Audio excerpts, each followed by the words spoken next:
नमस्कार मंडळी. Sai गजमुख art studio Virar यांच्या संकल्पनेतून सादर करीत आहोत माघ शके 1944 सन 2023च्या माघी गणेशोत्सवाचे औचित्य साधून सर्व गणेश भक्तांसाठी एका गुणी कलावंतांच्या स्मृतीस व इतिहासाला उजाळा देणारे अभिवादन.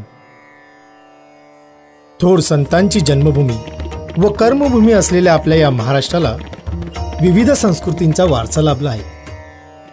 त्याचप्रमाणे वास्तुकला व शिल्पकला यांचा वारसा जपणाऱ्या आपल्या या महाराष्ट्राला जवळपास 1100 लेण्यांच्या रूपाने शिल्पकलेचा खजिनाच लाभला व तो जगासमोर आला. ही कला जोपासणारी अनेक कलावंत महाराष्ट्राच्या मातीने जन्माला घातले, ज्यांनी ही शिल्पकला मूर्तिकार रूपात आज मी ती जिवंत ठेवण्याचा अतोनात प्रयत्न केला. अशा कलावंतांची नावं काळाच्या ओघात स्मृतिपटलावर लुप्त होताना दिसत आहेत, परंतु त्यांच्या हातून घडलेल्या कलाकृतींनी इतिहास घडविला. सार्वजनिक गणेशोत्सव म्हटला की आपले मन आपसुकच मुंबईकडे धावते. ते म्हणजे लालबाग, परळ, चिंचपोकळी, गिरगाव इथे. कारण जिथे गगनचुंबी इमारती नव्हत्या तेव्हा तिथे आपल्या संकल्पनेतून गगनाला भिडणाऱ्या गणेश मूर्ती साकारणारे मूर्तिकार उदयास आले. सन 1977 साली लालबाग सार्वजनिक गणेशोत्सव मंडळ गणेश गल्ली या मंडळाच्या सुवर्ण महोत्सवी वर्षासाठी इतिहासात प्रथमच 22 फूट उंचीची कमळावर विराजमान अशी महाकाय मूर्ती घडविणारे मूर्तिकार श्री तुकाराम दत्ताराम वेलिंग म्हणजेच आपल्या सर्वांचे लाडके मास्तर दीनानाथ वेलिंग हे जगासमोर आले. मास्तरांबद्दल बोलायचे म्हणजे एखाद्या काजव्याने सूर्याला आरसा दाखवण्यासारखे होईल असे म्हणणे देखील अतिशयोक्ती ठरणार नाही. मास्तरांची मूर्ती लहान पण कीर्ती महान होती, ही उक्तीसुद्धा सार्थ ठरणारी आहे. अत्यंत साधे व सरळ राहणीमान असणारे त्यांचे व्यक्तिमत्व होते. मास्तरांनी अनेक सुबक व मनमोहक मूर्त्या साकारून आपल्याला त्यांची भुरळ पाडणारा आनंद त्यांनी दिला. मूर्तिकार म्हणून मास्तरांच्या अखंड जीवनात अशा अनेक गोष्टी आहेत ज्या जनमानसात ठाऊक देखील नाहीत. या कलाक्षेत्रात त्यांचे जे योगदान व अतुलनीय त्याग आहे ते भविष्यातील प्रत्येक मूर्तिकारासाठी आदर्श ठरणार आहे. शिल्पकलेत मूर्तिशास्त्राचा व शरीरशास्त्राचा सखोल अभ्यासक असणारे मास्तर तितकेच धार्मिक देखील भासतात. कारण मास्तर मूर्ती घडवत असताना मनोमन देवाची आराधना करत, देहभान विसरून आपल्या कलेशी ते एकरूप होऊन जात. आणि म्हणूनच की काय, प्रत्यक्ष विधात्याला देखील आपल्या भक्तीने प्रसन्न करून मूर्तीत प्रकट होण्यासाठी ते भाग पाडत. असा सजीवपणा त्यात साकारत की सर्व गणेश भक्तांना मंत्रमुग्ध करून त्यांच्या नजरा मूर्तीवरच खेळून ठेवण्याची ताकद मास्तरांच्या कलेमध्ये होती. हेही तितकेच खरे.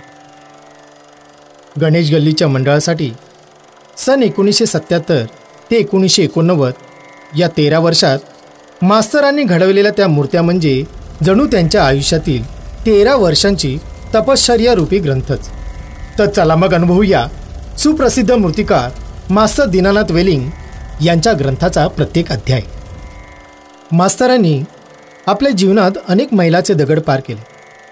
त्यांच्या जीवनातील त्यांची स्वतःची एक तीव्र इच्छा व स्वप्न म्हणजे आयुष्यात एखादी तरी भव्य दिव्य शिल्प आपल्या हातून घडावी ही होती.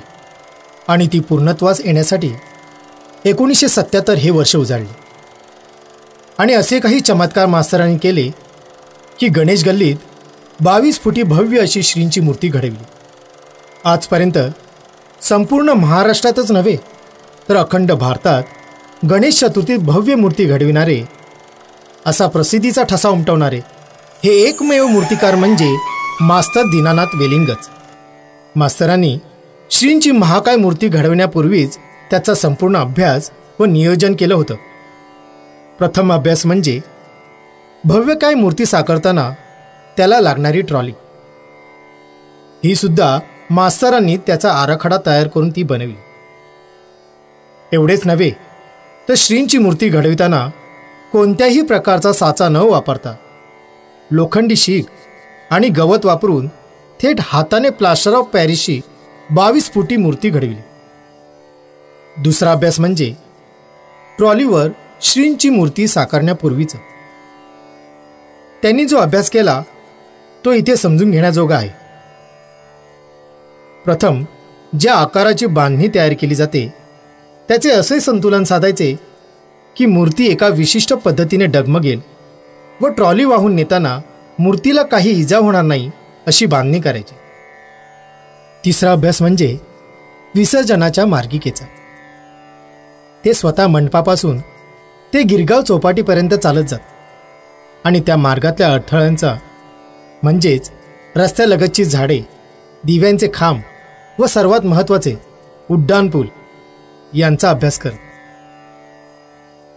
चौथा अभ्यास म्हणजे तासनतास समुद्रकिनारी बसून भरती ओहोटीच्या वेळेचे समीकरण व त्यांचा अभ्यास केला, जेणेकरून विसर्जनाच्या दिवशी मूर्ती योग्य वेळेत खोल समुद्रात नेता यावी यांचं नियोजन.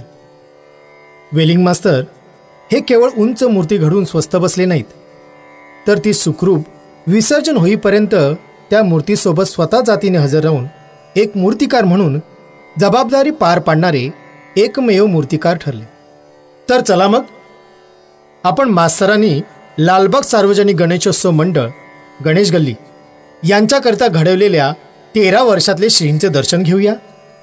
शेषशाही विष्णूच्या नाभी कमलातून ज्या ब्रह्माची स्वयं उत्पत्ती झाली, ज्यांना आपण या सृष्टीचे प्रजापती पितामह म्हणतो, ज्यांनी या समस्त सृष्टीची रचना केली, त्या कमळावर विराजमान झालेल्या हिरण्यगर्भाची ओळख पटवून देणाऱ्या स्वरूपाची आठवण करून देणारी सुबक अशी मुंबईच्या राजाची 22 फुटी उंच श्रींची मूर्ती साकारून मास्तरांनी गणेश गल्लीच्या मंडळात सर्वात उंच मूर्तीची मुहूर्तमेढ रोवली. पृथ्वीच्या उत्तर ध्रुवावर विराजमान परशु व अंकुशधारी श्रींची मूर्ती,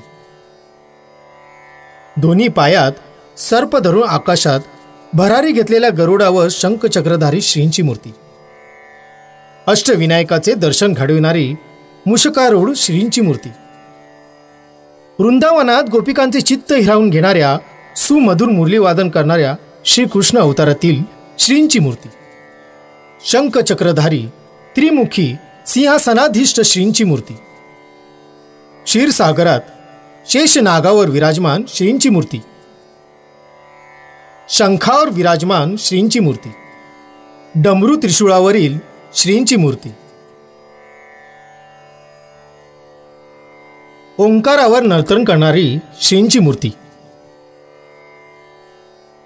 पुराणात श्रीकृष्णाने आपल्या बालपणी यमुनेच्या डोहात उपद्रव करणाऱ्या 5 शीषधारी कालिया सर्पाचं दमन केलं या कथेची आठवण करून देणारी श्रींची ही बालमूर्ती. त्यानंतर मास्तरांनी 1983 मध्ये एक अद्भुत कल्पना करून प्रज्वलित लांबण दिव्यावर डाव्या पायाच्या अंगठ्यावर गोंडस बाल स्वरूपातील श्रींची मूर्ती साकारली. आजही त्या मूर्तीबद्दल काही जनमानसात गैरसमज आहे, ज्या निव्वळ अफवाच होत्या, हेही तितकंच सत्य आहे. म्हणूनच त्यानंतर मास्तरांनी तब्बल सलग 7 वर्षे गणेश गल्ली व इतर मंडळांकरिता श्रींच्या मूर्त्या घडविल्या. सन 1989 साली मास्तरांनी गणेश गल्लीच्या मंडळासाठीच सिंहासनाधीष्ट अशी एकमेव श्री गणेश मूर्ती घडविली, ती शेवटचीच. कारण मास्तरांची प्रकृती यापूर्वीच खालावली होती. पण तरीही डॉक्टरांच्या पूर्ण वेळ सक्तीचा आराम करण्याचा सल्ला नाकारून त्यांनी मंडळासाठी जीवाची पर्वा न करता जे समर्पण केलं ते अतुलनीय आहे. आणि म्हणूनच मंडळाने सुद्धा त्यांच्या त्यागाचे मूल कधीच फेडता येणार नाही, म्हणून त्यांच्या स्मृतिप्रित्यर्थ मास्तर दीनानाथ वेलिंग या नावाचा महाप्रवेशद्वार आजही उत्सव कालावधीत साकारला जाते व त्यांनी घडवलेल्या याच शेवटच्या मूर्तीची प्रतिकृती कायमस्वरूपी पूजेची मूर्ती म्हणून दरवर्षी बनवण्याचा निर्धार करून आदराची श्रद्धांजली व पुष्पांजली वाहिली.